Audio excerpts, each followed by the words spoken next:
Olá pessoal, dando continuidade aqui à nossa sequência de vídeos, né, para o YouTube, eu gostaria hoje de chamar a sua reflexão para uma história, que é a história de Tamar e Judá, né?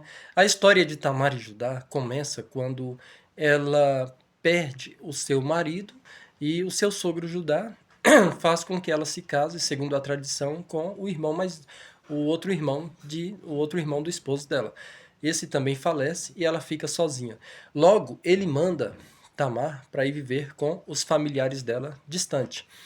E ela ficou muito revoltada, muito chateada com aquilo, porque naquela época uma mulher que ficasse sozinha, solteira, ela teria, no caso dela, ela teria que aguardar um outro irmão mais novo crescer, chegar a uma certa idade adulta para poder casar com ela. Era toda uma tradição para que ela pudesse vir a casar, mas ela já tinha uma certa idade, ela já estava em idade avançada.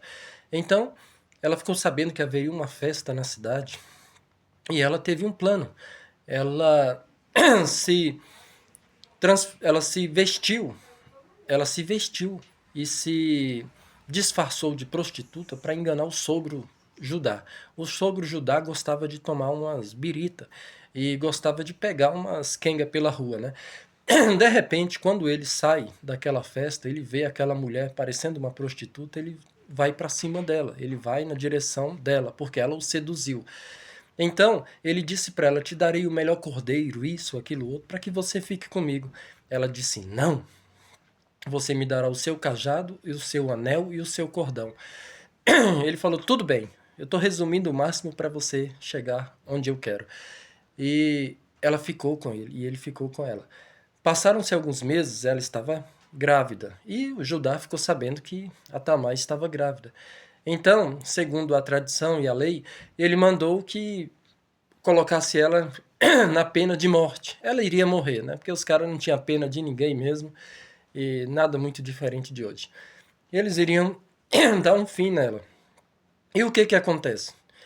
Ela então, quando ficou sabendo que ele pediu a pena de morte para ela mandou avisá-lo que ela estava grávida do homem que entregou para ela o seu cajado, o seu cordão e o seu anel. Logo ele então pirou, ele enlouqueceu da cabeça, ele falou: porra, então aquela mulher era Tamar. Tamar se engravidou de um casal de gêmeos chamado Zerá e Pérez, né? Esse Zerá, quando no momento do nascimento, ele recebeu um laço vermelho no seu braço. Mas segundos antes de nascer, Pérez empurrou ele e nasceu primeiro, sendo então o primogênito, do qual Jesus descende da linhagem de Pérez. Esse Zerá, segundo alguns historiadores, pesquisadores, eles dizem que ele acabou descendo com a sua descendência para onde hoje nós chamamos de Irlanda do Norte, um dos países que compõem o Reino Unido, né? E existe uma outra tradição que diz que Jeremias, quando ele, em um certo tempo, ele pegou uma das filhas da casa de Israel e desceu também para a Irlanda do Norte, passando ali pela região da Escócia, né? E levou com ele a pedra de Betel, que era aquela pedra que Jacó fez de travesseiro para dormir, onde ele sonhou com que anjos que desciam e subiam escadas, aquela coisa toda, né? E ali ele ungiu aquela pedra, ungiu aquele lugar. E aquela pedra foi levada por Jeremias junto com uma princesa que deu início a uma dinastia naquela região.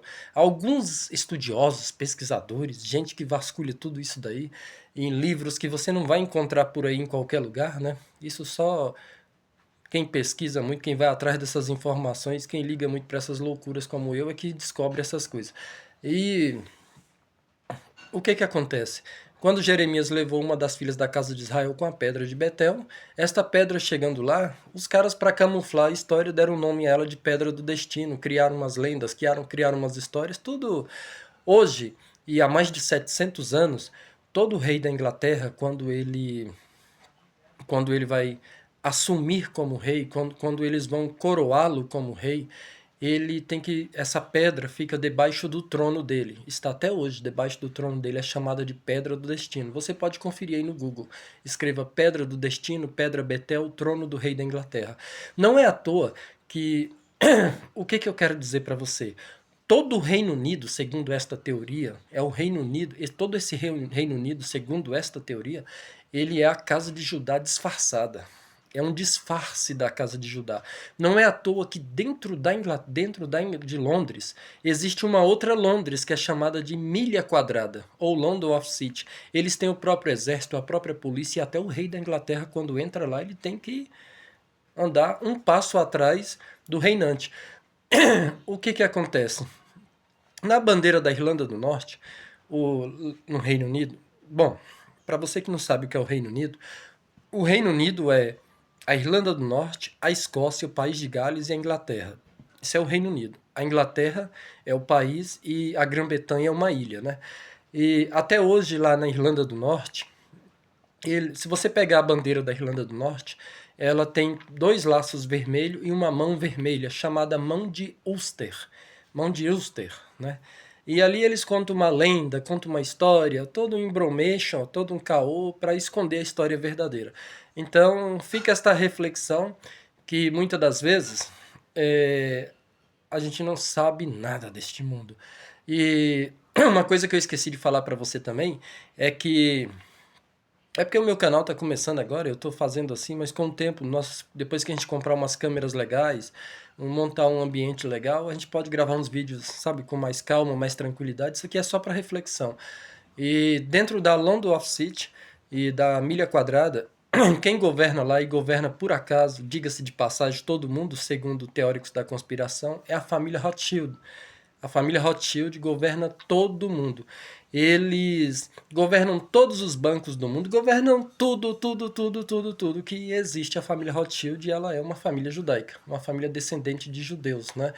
E o mais interessante de tudo isso, uma das coisas que em outro vídeo eu quero falar com você, que a maioria das pessoas nunca pararam para pensar em relação a essa família, por que todos os países do mundo estão endividados, inclusive os Estados Unidos, inclusive o Japão, né? As pessoas falam muito em dívida aqui do Brasil, dívida pública, dívida externa, que esse ano chegou a mais de 70%, como se isso fosse alguma coisa. Meu irmão, os caras estão cagando e andando para isso. O Brasil chegou a mais de 70% da sua dívida pública, da sua dívida externa, mas os Estados Unidos devem quase 400%, o Japão 250%. Quem criou tudo isso no mundo também foi essa mesma família que governa o mundo lá da London of City, viu?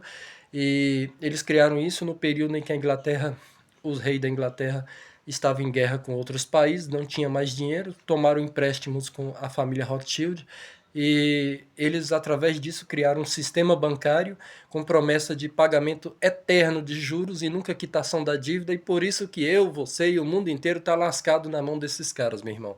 E o Brasil nunca vai quitar essa dívida, o Japão nunca vai quitar a deles, os Estados Unidos nunca vai, porque é um efeito dominó. Se um quitar, todo mundo vai para cima e arruma um problema para aqueles caras lá, para eles fazerem uma nova dívida. O mundo é muito mais do que a gente pensa. Isso aqui foi só um bate-papo, uma reflexão. Eu agradeço a sua atenção e vamos que vamos!